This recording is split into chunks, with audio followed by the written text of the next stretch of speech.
जय हिंद। इस वीडियो में हम पढ़ेंगे श्रृंगार रस, करुण रस, शांत रस और हास्य रस। ठीक है, तो देखिए आपको 2024 में पूछा गया प्रश्न है क्लास 12th में, यानी कि श्रृंगार रस अथवा शांत रस का लक्षण और एक उदाहरण लिखिए। ठीक है, आपके यहाँ से इस वीडियो से 2 नंबर बिल्कुल पक्के होने वाले हैं। वीडियो को एंड तक देखते रहना बस। ठीक है, तो देखिए पहले हम श्रृंगार रस को पढ़ेंगे। तो देखिए श्रृंगार रस क्या है। तो देखिए श्रृंगार रस का लक्षण है जब विभाव, अनुभाव तथा संचारी भाव का संयोग होता है, यानी कि जब विभाव, अनुभाव तथा संचारी भाव का संयोग होता है तो रति नामक स्थायी भाव से श्रृंगार रस की उत्पत्ति होती है। इसको क्या कहते हैं हम, यानी कि श्रृंगार रस कहते हैं। ठीक है, इस प्रकार से आप इसका उदाहरण लिख सकते हैं। देखिए उदाहरण क्या है, वत्रस लालच लाल की मुरली धरी लुकाए, सोहे करे भोएनो हंसे, देन कहीं नटी जाए। यदि आपको ये उदाहरण अच्छा नहीं लगता तो दूसरा देख सकते हैं, मेरे तो गिरिधर गोपाल दूसरों ने कोई, जाके सिर मोर मुकुट मेरो पति सोई। ठीक है, इस प्रकार से ये दूसरा उदाहरण है, इसको तैयार कर सकते हैं। उसके बाद अब हम देखेंगे करुण रस। तो देखिए करुण रस क्या है, इसका लक्षण है जब विभाव, अनुभाव तथा संचारी भाव का संयोग होता है, यानी कि जब विभाव, अनुभाव तथा संचारी भाव का संयोग होता है तो शोक नामक स्थायी भाव से करुण रस की उत्पत्ति होती है। ठीक है, इस प्रकार से ये क्या है, करुण रस का लक्षण है। उसके बाद देखिए इसका उदाहरण देख लेते हैं। इसके यहाँ पर हमने 2 उदाहरण लिखे हैं, कोई सा भी आप तैयार कर सकते हैं।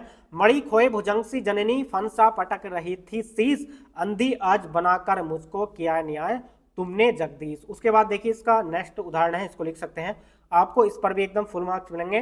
तो देखिए जैसा कि आपने देशभक्ति गीत सुना होगा, चिट्ठी ना कोई संदेश, जाने वो कौन सा देश, कहाँ तुम चले गए। ठीक है, यदि आप इसको गाकर पढ़ेंगे तो बहुत अच्छा लगेगा। तो देखिए शांत रस का लक्षण क्या है, निर्वेद नामक स्थायी भाव, यानी कि इसका स्थायी भाव क्या है, निर्वेद है। निर्वेद नामक स्थायी भाव विभाव, अनुभाव तथा संचारी भाव के सहयोग से शांत रस की दशा को प्राप्त होता है, वहां शांत रस की उत्पत्ति होती है। इस प्रकार से आप लिख सकते हैं इसका लक्षण। उसके बाद देखिए इसका उदाहरण क्या है, जब मैं था तब हरि नहीं, अब हरि है मैं नाही, सब अंधियारा मिटी गया जब दीपक देखा माही। ठीक है, इस प्रकार से ये इसका उदाहरण लिख सकते हैं। अब हम पढ़ेंगे हास्य रस। तो देखिए हास्य रस का लक्षण क्या है, यहाँ पर आप लक्षण लिखना। हास्य रस का स्थायी भाव हास है, यानी कि हास्य रस का स्थायी भाव क्या है, हास है। किसी व्यक्ति के विकृत रूप, आकार, वेशभूषा आदि को देखकर हृदय में जो विनोद का भाव उत्पन्न होता है वह हास्य रस होता है। यानी कि हास्य रस का स्थायी भाव हास है।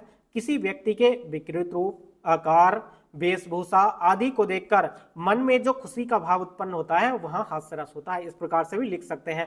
उसके बाद देखिए इसका बहुत अच्छा उदाहरण लिखा हमने, हाथी जैसी देह, गेंडे जैसी चाल, तरबूज जैसी खोपड़ी, खरबूज जैसे गाल। ठीक है, बहुत से स्टूडेंट कंफ्यूज होते हैं कि इस प्रकार के उदाहरण से हमारे नंबर तो नहीं कटेंगे, बिल्कुल 100% फुल मार्क्स मिलेंगे। ठीक है, तो दोबारा देखिए, हाथी जैसी देह, गेंडे जैसी चाल, यानी कि हाथी के जैसा देह यानी कि शरीर है, गेंडे जैसी चाल यानी कि गेंडे की जैसी चाल है, तरबूज जैसी खोपड़ी यानी कि तरबूज के जैसी खोपड़ी है, खरबूज जैसे गाल यानी कि खरबूज के जैसे गाल है। ठीक है, कितना अच्छा उदाहरण है।